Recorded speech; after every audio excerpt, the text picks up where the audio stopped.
Salam alaikum wa rahmatullah. Bienvenue dans une nouvelle séquence dans laquelle on va voir un exercice concernant le calcul trigonométrique pour les élèves du niveau première année baccalauréat sciences expérimentales. Voilà l'énoncé de cet exercice. Donc vous faites cet exercice vous seul, après vous suivez avec moi la correction. Donc, avant de commencer la première question, on a besoin d'un rappel. Donc voilà, pour A et B, deux réels positifs, A cosinus x plus B sinus x qui est égal à la racine carrée de A carré plus B carré sinus x plus alpha, où le alpha vérifie que sinus de alpha qui est égal à A, ça veut dire ce A, sur la racine de A carré plus B carré, et cosinus de alpha c'est B sur la racine carrée de A carré plus B carré. Alors ça c'est la transformation de cette expression sous forme de un réel A plus sinus x plus alpha. Deuxième rappel, c'est deux relations trigonométriques remarquables. Donc pour tout x dans R, cosinus de x égale à 2 cosinus carré de x moins 1. Sinus de x c'est 2 sinus x facteur ou bien fois cosinus x. Voilà, donc on a besoin de ces deux propriétés pour faire cet exercice et sans oublier bien sûr les techniques sur résoudre les équations et les inéquations trigonométriques. Donc voilà, on va commencer la première question.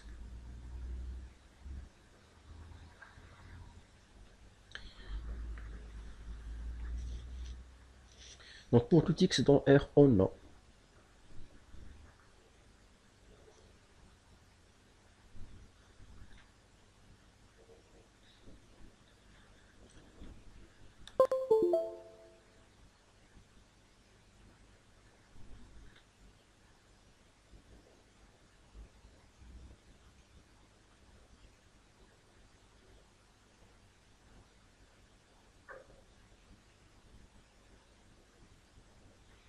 donc 3 cosinus x plus la racine carrée de 3 sinus x égale, donc tout simplement je vais appliquer ce rappel. Donc voilà le A, voilà le P. Donc directement, je mets en facteur la racine carrée de 3 carrés. Donc rapidement, 3 carrés c'est 9. Plus la racine carrée de 3 carrés c'est 3. Le 9 plus 3 c'est 12. Donc voilà. En facteur, donc le 3 sur racine 12, cosinus x, plus racine carrée de 3 sur 12, sur racine 12, sinus x. Donc je simplifie racine 12, c'est 2 racine 3, sur 3 sur 2 racine de 3, cosinus x plus la racine carrée de 3 sur 2 racine carrée de 3 sinus x égale, toujours en facteur de racine carrée de 3. Ici on simplifie par la racine carrée de 3. On peut écrire 3 comme produit entre racine carrée 3 fois racine de 3. Simplifions par racine carrée 3. Il nous reste racine carrée de 3 sur 2. Cosinus x. Plus, ici simplifions par racine carrée de 3. Il nous reste 1 sur 2. Sinus x. Donc ici on va remplacer la racine carrée de 3. Donc pour avoir une transformation de la forme sinus de x plus alpha. Donc ça c'est cosinus, donc le premier facteur doit écrire sous forme de sinus alpha, et pour ça c'est pour cosinus alpha. Alors cosinus alpha tel que qui est égal à racine carrée 3 sur 2, c'est-à-dire c'est sinus de pi sur 6. Donc remplaçons la racine carrée de 3 sur 2 par sinus pi sur 6. Mais pardon, c'est pas pi sur 6. C'est le pi sur 3. Sinus de pi sur 3 est égal, voilà. Sinus de pi sur 3 est égal à racine carrée de 3 sur 2. Et pour le cosinus de pi sur 3, c'est 1 demi. Ok? Donc voilà. Donc c'est 2 racines carrées de 3 facteur de, ça se remplace par sinus de pi sur 3 cosinus x plus cosinus de pi sur 3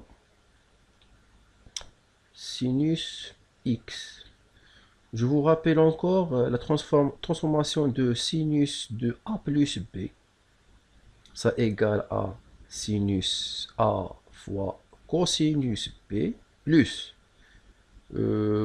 cosinus a fois sinus b. Ça, c'est la transformation de sinus de a plus b. Donc voilà. Donc ça égale à 2 racines carrées de 3 facteur 2 sinus de x plus pi sur 3.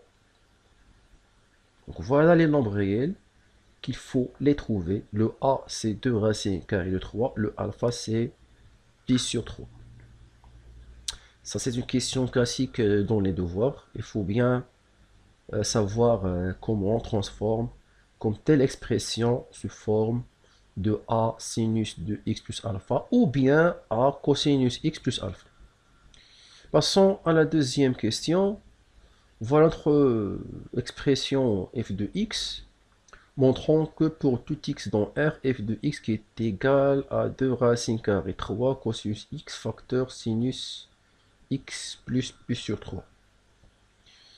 Donc ici, on va appliquer quelques techniques algébriques pour trouver cette expression, ou bien la deuxième expression de f de x. Bien sûr, on va utiliser la première question. Alors, je vais transformer cosinus de x et sinus de x. Ça, c'est pour le départ. Donc, on a pour tout x dans R,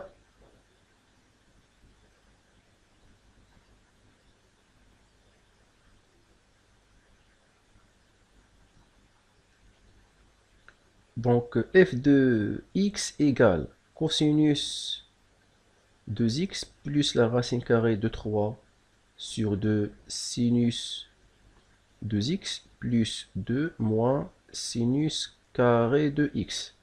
Ça, c'est égal à, pour le cosinus, c'est 2 cosinus carré de x moins 1, plus, je garde la racine carrée de 3 sur 2. Sinus de x, c'est 2 sinus x cosinus x. Pour le 2, je peux décomposer le 2 sous forme de 1 plus 1 moins sinus carré de x, parce que on sait bien que 1 moins sinus carré de x, ça donne cosinus carré de x. Pour simplifier avec le 2 cosinus carré de x, on trouve 3 cosinus carré de x. Moins 1 plus 1 se simplifie. Il nous reste ce terme. On va ensuite factoriser par cosinus de x. C'est ça la méthode pour, ou bien les étapes qu'on va effectuer pour trouver cette expression. Donc ça, c'est égal à 2 cosinus carré de x plus cosinus carré de x. Vous savez d'où vient ce cosinus carré? Devient de 1 moins sinus carré de x. Les moins 1 se simplifient. 1 moins 1 plus 1. Donc il nous reste plus 2 par 2 se simplifie. Il nous reste racine carrée de 3 sinus x fois cosinus x. Ça, c'est 3 cosinus x carré. Plus racine carrée de 3 sinus x cosinus x. Finalement, c'est pas finalement, mais dans cette étape, on va factoriser par un cosinus x. Donc, cosinus x en facteur de 3 cosinus x plus la racine carrée de 3 sinus x. Vous remarquez que ce terme, d'après la question précédente, ça c'est égal à 2 racines carrées de 3 sinus de x plus pi sur 3. Donc je remplace ce terme par, ou bien ce facteur par 2 racine carrée de 3, gardons le cosinus de x, sinus de x plus pi sur 3. Car, d'après la question précédente, ou bien la question 1,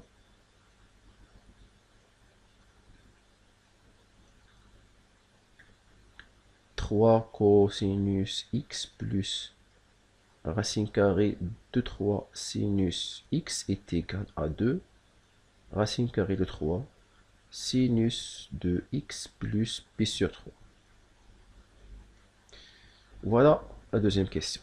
Alors, les questions suivantes sont c'est une équation, la deuxième c'est une inéquation, donc on résout dans R l'équation fx égale 0.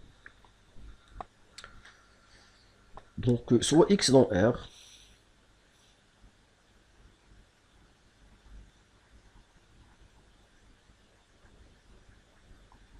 fx égale 0 est équivalent à.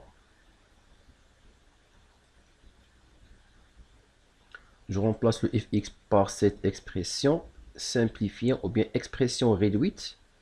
C'est 2 racines carrées de 3 cosinus x fois sinus de x plus pi sur 3 égale 0. Ça, c'est équivalent à, puisque nous avons ici un produit qui est égal à 0, ça veut dire que ça, c'est évidemment, il est différent à 0. Donc, il nous reste cosinus de x qui est égal à 0 ou sinus de x plus pi sur 3 est égal à 0. Donc, nous avons deux équations trigonométriques. Cosinus de x est égal à 0, c'est-à-dire que cosinus de x qui est égal à cosinus de pi sur 2 ou sinus de x plus pi sur 3 est égal à 0. 0, on peut le remplacer par sinus de 0.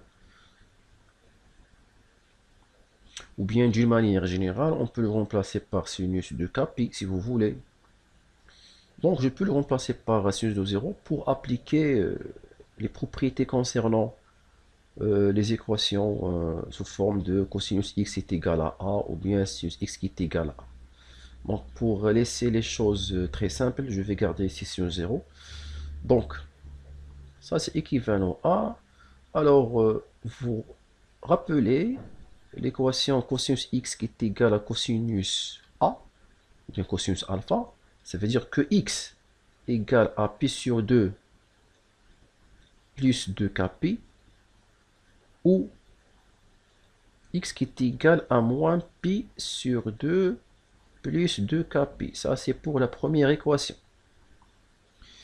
Ou sinus de, pardon, c'est x plus pi sur 3 qui est égal à 0 plus 2kpi, ou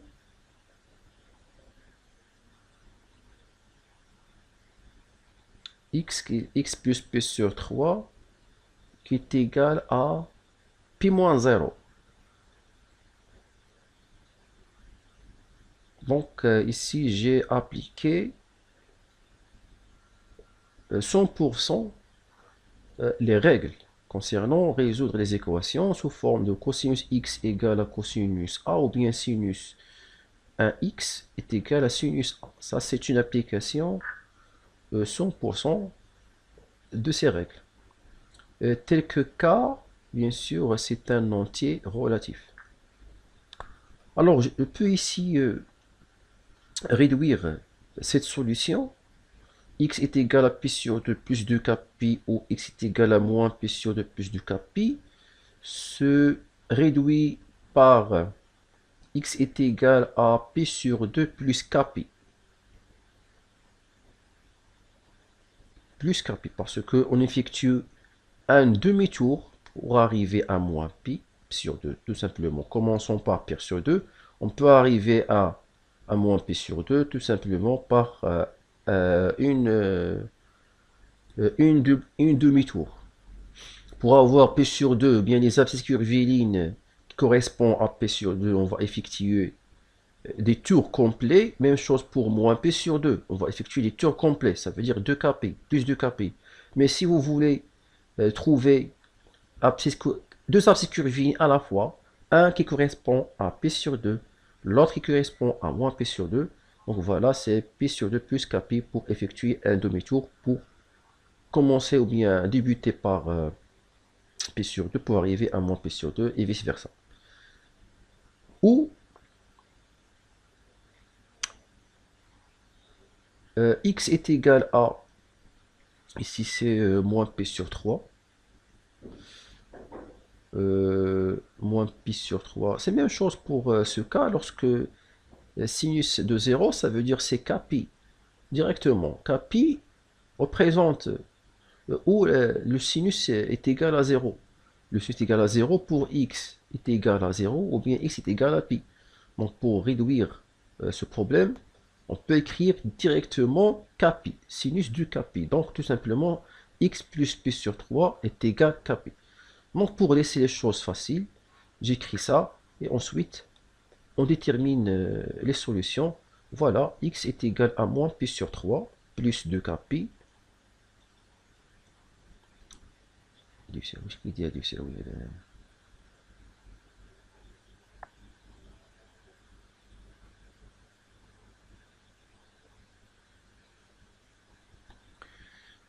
Donc c'est moins pi sur 3 plus 2kpi ou bon, ça c'est pi. Donc je fais envoyer le pi sur 3 vers l'autre côté. Donc ou bien x qui est égal à pi moins pi sur 3 plus 2k pi tel que k appartient à z.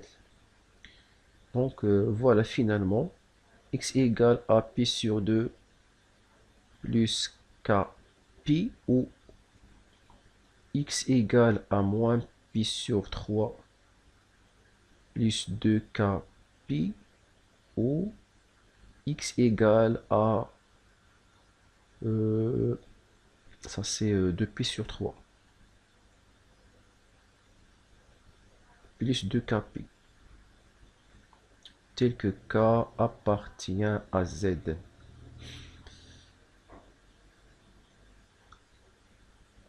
Donc on peut réduire ça par x moins pi sur 3 plus k pi parce que, pourquoi? Si vous voulez, on peut expliquer ici d'après un cercle trigonométrique. Le moins p sur 3, voilà le moins p sur 3. Le 2p sur 3, voilà, c'est l'opposé. C'est l'opposé de... C'est la curviligne opposée de moins p sur 3 par rapport à l'origine O. Pardon, c'est pas l'origine. Par rapport au centre du cercle trigonométrique. Donc, commençons par p sur 3 pour arriver à 2p sur 3. C'est un demi-tour. Ça veut dire plus. En général, c'est plus kpi. Même chose, si on commence par 2pi sur 3 vers moins p sur 3, c'est plus kpi. Donc je peux garder l'abscisse curviligne moins p sur 3. Et on va ajouter juste des demi-tours pour arriver à 2p sur 3 ou bien pour arriver à moins p sur 3 et comme ça. Ou bien je peux laisser les choses comme ça.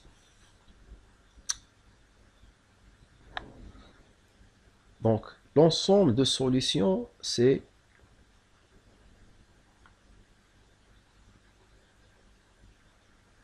donc il y a le moins p sur 3 plus 2kp tel que k appartient à z. Ça, ce que veut dire résoudre dans R. Trouver les solutions générales. Union.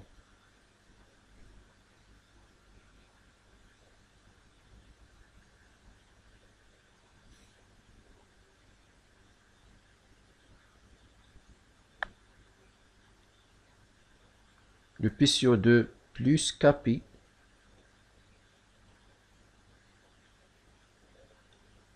tel que k appartient à z union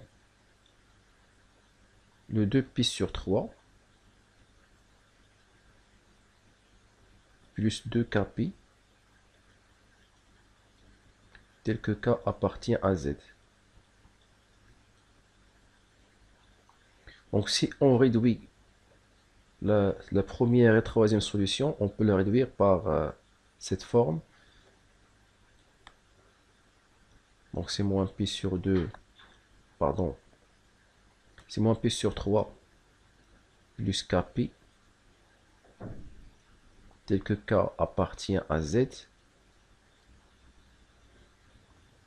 union pi sur 2 plus kpi.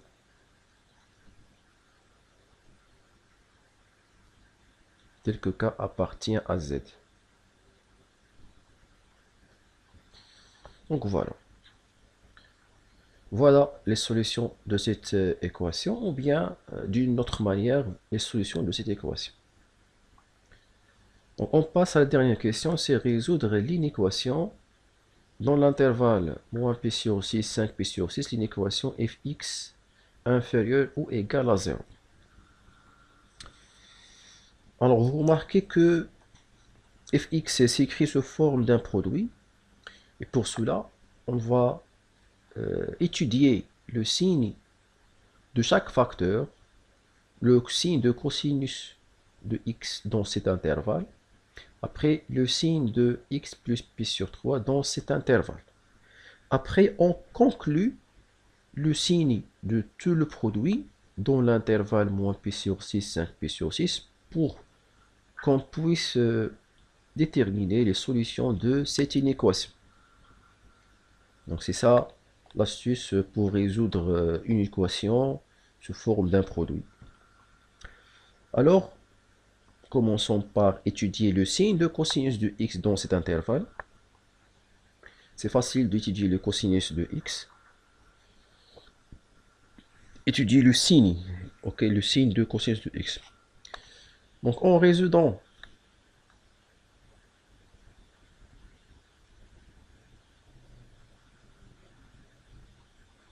dans l'intervalle moins pi sur 6, 5pi sur 6, l'inéquation f de x inférieur ou égal à 0. Donc, soit x dans l'intervalle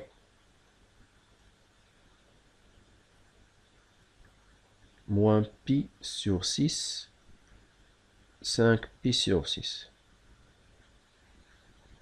Voilà notre domaine de résoudre cette inéquation. Donc, f de x inférieur ou égal à 0 est équivalent à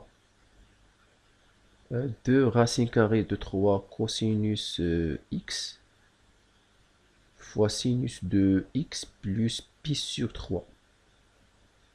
Ça, c'est inférieur ou égal à 0. Ça, c'est équivalent à... Donc, je peux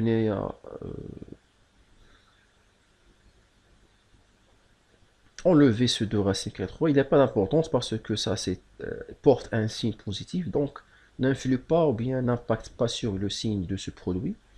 Donc, tout simplement, étudier le signe de f de x inférieur à 0, ça veut dire c'est étudier le signe de cosinus x facteur de sinus x plus pi sur 3. Donc, je peux enlever ce 2 racine carrée de 3. Donc, c'est cosinus de x fois sinus de x plus pi sur 3 inférieur ou égal à 0.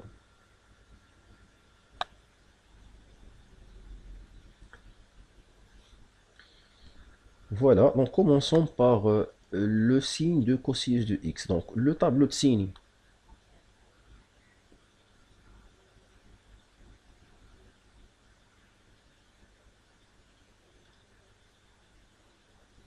de cosinus de x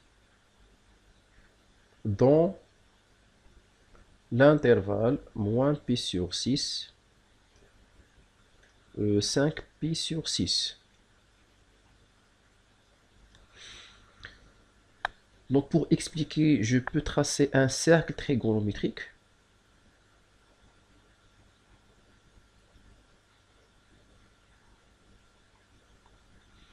L'axe des sinus, voilà l'axe des sinus, c'est l'axe des abscisses, l'axe horizontal, ça c'est l'axe des sinus. Donc quand pardon, l'axe des cosinus, c'est pas sinus, l'axe des cosinus, quand cosinus est positif, voilà. Donc ici cosinus de x est positif lorsque x appartient à l'intervalle moins pi sur 2, pi sur 2 est négatif dans l'autre intervalle. Ok? Donc ici nous avons l'intervalle ou bien le domaine étudier le signe de cosinus c'est moins pi sur 6. Donc voilà, moins pi sur 6 jusqu'à 5pi sur 6. Donc la partie en rouge, c'est la partie où le cosinus est positif. Donc le reste, c'est où le cosinus est négatif. Donc voilà le tableau de signes de cosinus de x.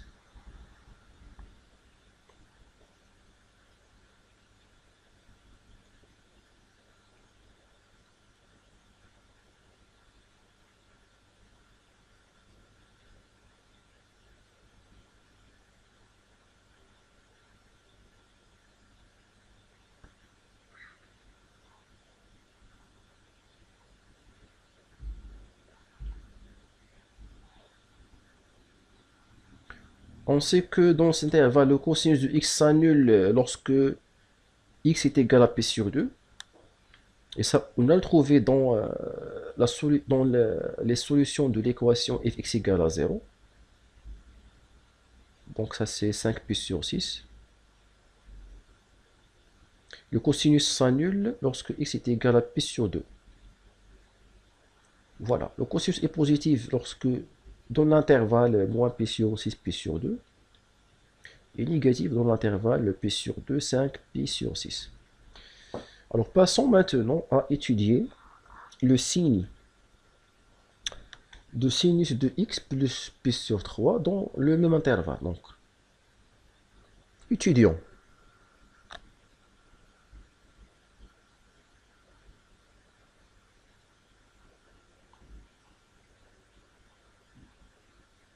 Le signe de sinus de x plus pi sur 3 dans l'intervalle moins pi sur 6, 5 pi sur 6.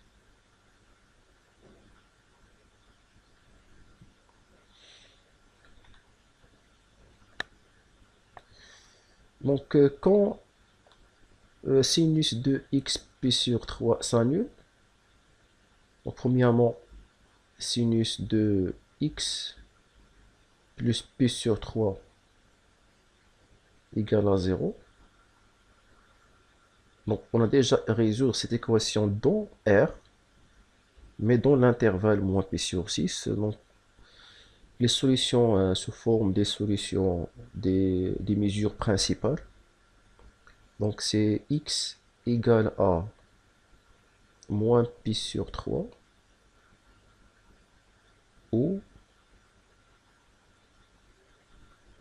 x est égal à 2pi sur 3. Mais vous remarquez que le moins pi sur 3 n'appartient pas dans ce domaine, donc je peux enlever cette solution et gardons la solution, c'est 2pi sur 3. Entre parenthèses, car moins pi sur 3 n'appartient pas à l'intervalle moins pi sur 6, 5pi sur 6. Maintenant, étudions le signe de x plus pi sur 3. Donc, et pour cela, on va faire un changement de variable. Donc, on pose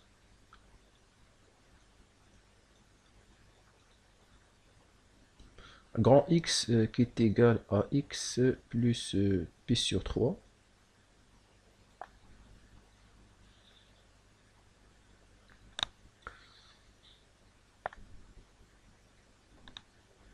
Donc on va chercher le domaine de définition de grand X, sachant que X qui appartient à l'intervalle moins pi sur 6 5pi sur 6. Alors, le x plus pi sur 3 compris entre moins pi sur 6, 5pi sur 6. Donc je retranche ici le... Non, c'est pas comme ça.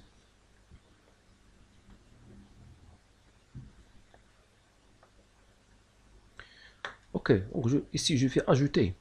Ok, donc x compris entre l'intervalle moins p sur 6 et 5p sur 6. Donc je vais ajouter le pi sur 3 plus, ici c'est pi sur 3. Même chose pour le moins pi sur 6, je vais ajouter ici pi sur 3. Voilà. Pour avoir à la fin le grand X. Donc commençons par le petit x, puis on ajoute le p sur 3 pour avoir le grand X. Donc ici je multiplie par 3 pour avoir le même dénominateur 6. Ici c'est 3, 3, 3 moins 1, c'est 2. Donc c'est 2 pi sur 6. Ça donne pi sur 3 à la fin. Ici je multiplie par 2, 2 donc c'est 5 plus 2 c'est 7, donc 7 pi sur 6. Donc le x appartient à l'intervalle pi sur 3, 7 pi sur 6.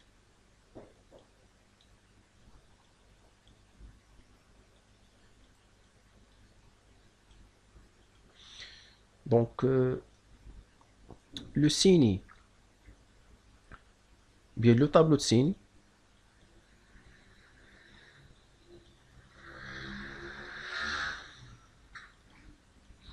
de grand X, au tableau de signes, pardon, au tableau de signes.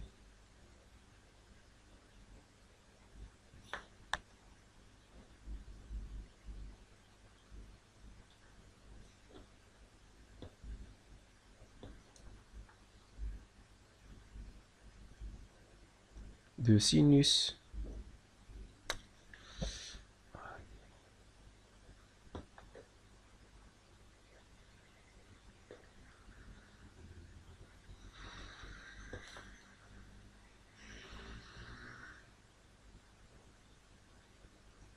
dans l'intervalle pi sur 3, 7 pi sur 3.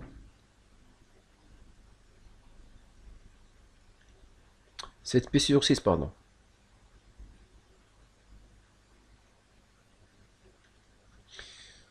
Donc, pour bien voir les choses très claires, donc on va tracer un cercle trigonométrique pour savoir bien quand le sinus grand X est positif et quand il est négatif. Donc on sait que le sinus de X est positif lorsque X appartient à l'intervalle 0, pi. Le domaine de définition du grand X, c'est le pi sur 3, 7 pi sur 6. Donc le voilà. Voilà 7 pi sur, voilà le pi sur 3.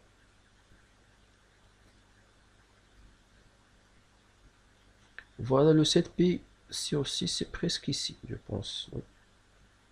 7 pi sur 6.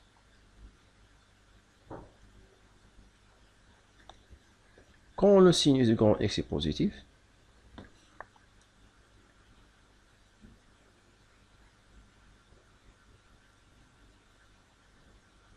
voilà.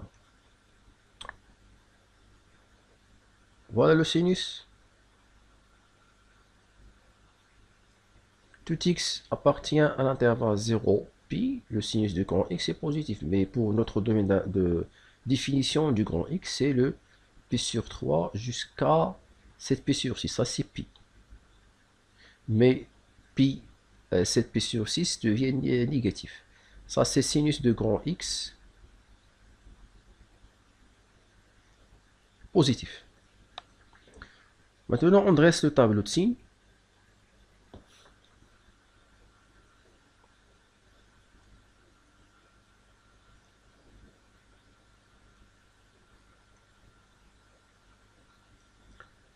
le grand X, sinus de grand X. Le domaine de définition, c'est le pi sur 3, 7 pi sur 6. Dans cet intervalle, le sinus s'annule lorsque x est égal à pi. Le sinus s'annule.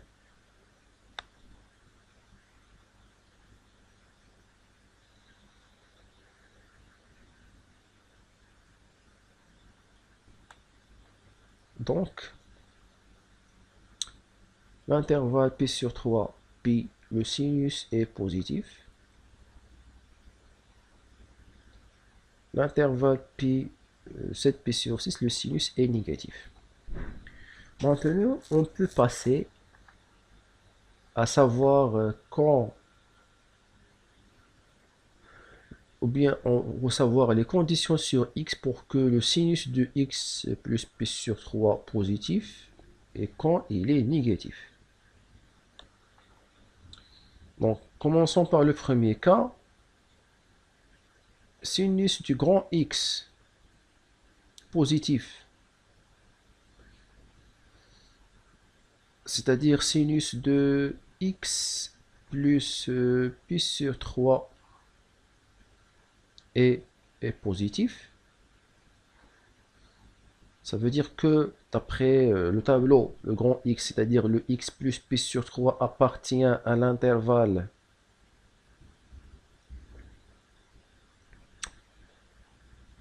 l'intervalle c'est pi sur 3 pi. Ça c'est où le sinus du grand X est positif. Ça, voilà. Le pi sur 3 pi. Maintenant, on déduit le x. En tranchant le pi sur 3, ici c'est 0, ici c'est... Mais...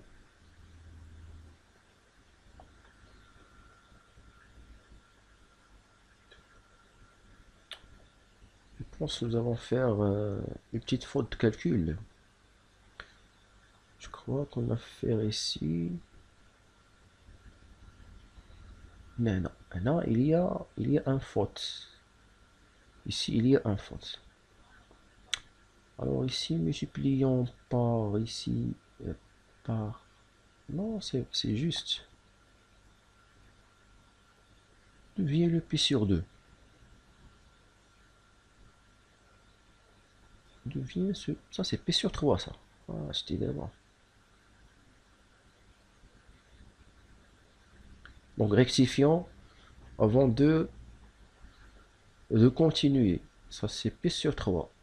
Donc, et ça, c'est 2 fois 2. 2 moins 1, c'est 1. Donc, c'est pi sur 6, mais il n'est pas pi sur 3.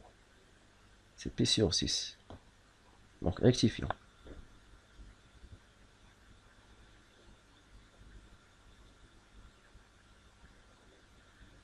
Voilà, هذه صافي مشات هذه هذا صافي.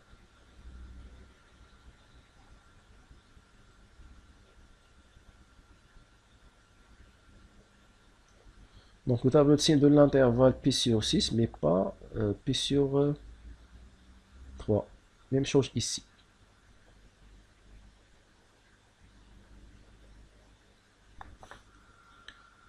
Donc pi sur 6, ça c'est pi sur 6. Le tableau de signe également pi sur 6.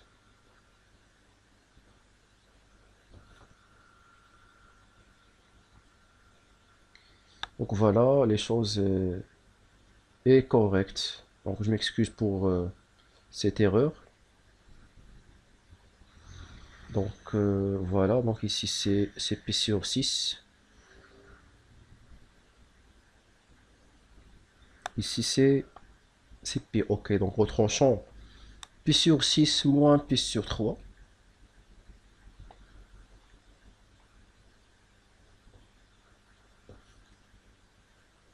Donc pi sur 6 moins pi sur 3. X compris entre le... Ici c'est inférieur à pi moins pi sur 3. alors le petit x compris entre, c'est moins pi sur 6 par calcul, c'est moins pi sur 6 de pi sur 3. Donc voilà, le sinus de x plus pi sur 3 est positif lorsque x appartient à cet intervalle. Pour le deuxième cas, le sinus du grand X est négatif. Ça veut dire que sinus de x plus pi sur 3 négatif. D'après le tableau de signe de sinus de x, le grand X appartient à l'intervalle. Si je me rappelle, c'est pi, 7 pi sur 6.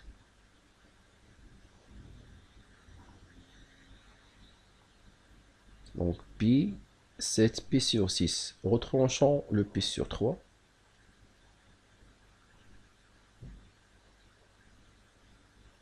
Donc pi moins pi sur 3.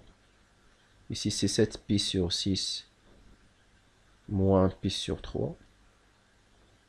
Alors le x est compris entre, ici c'est 2 pi sur 3.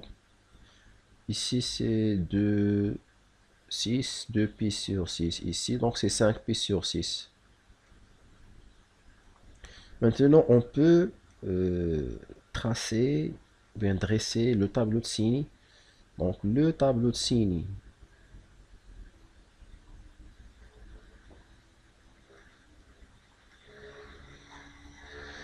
de sinus de x plus pi sur 3. Donc revenons à notre domaine de définition de départ. C'est dans l'intervalle moins pi sur 6, 5 pi sur 6. Je le vois là. Moins pi sur 6, 5 pi sur 6. Lorsqu'on fait la réunion, on trouve ce domaine de définition. Donc, voilà le tableau de signes.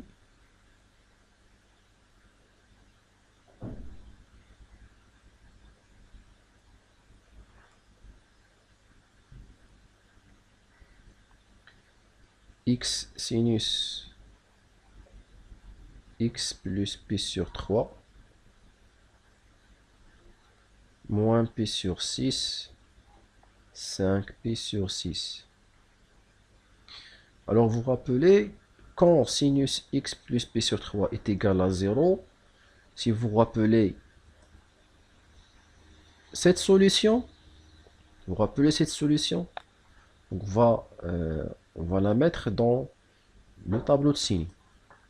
Donc c'est 2 pi sur 3.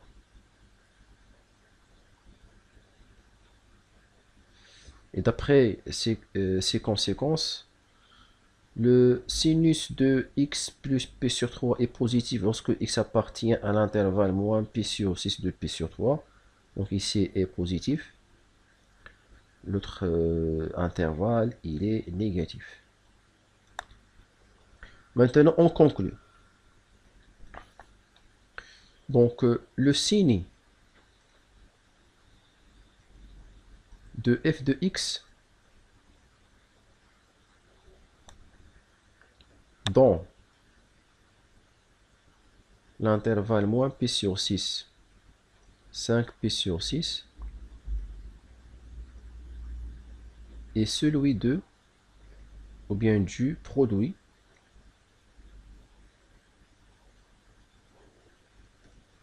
le produit c'est cosinus x facteur de sinus de x plus pi sur 3. Donc on dresse maintenant un tableau qui généralise le signe de fx.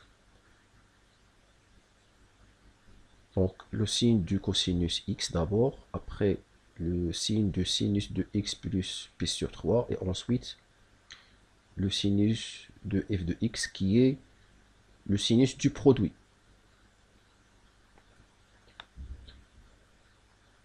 Pour à la fin trouver les solutions de l'inéquation fx inférieur ou égal à 0.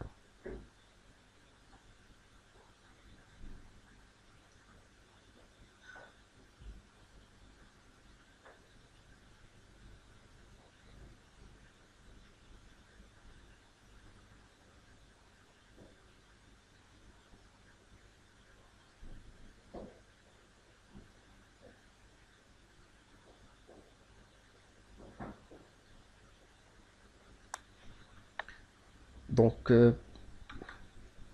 les racines de fx, quand fx est égal à 0, d'après le cosinus, tableau de sinus de cosinus, c'est pi sur 2. Pour le deuxième, c'est 2pi sur 3. Donc, il faut l'écrire dans l'ordre croissant.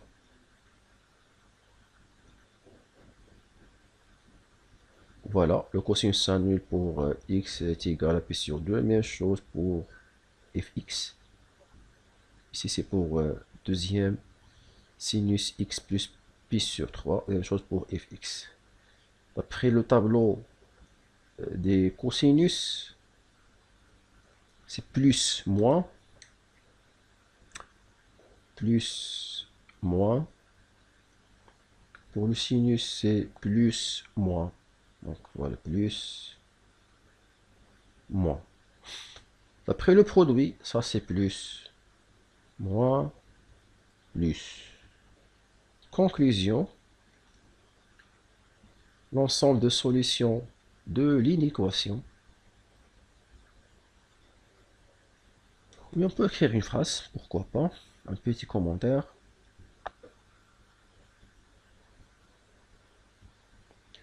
L'ensemble de solutions de l'inéquation fx inférieur ou égal à 0.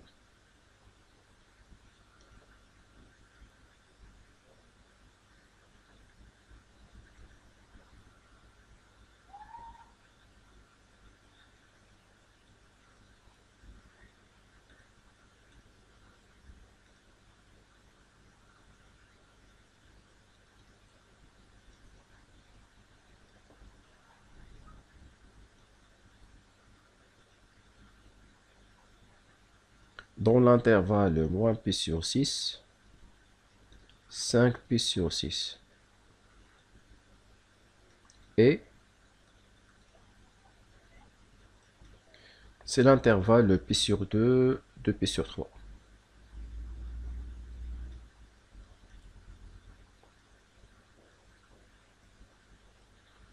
Voilà, on a terminé cette séquence. Merci pour votre attention et à bientôt.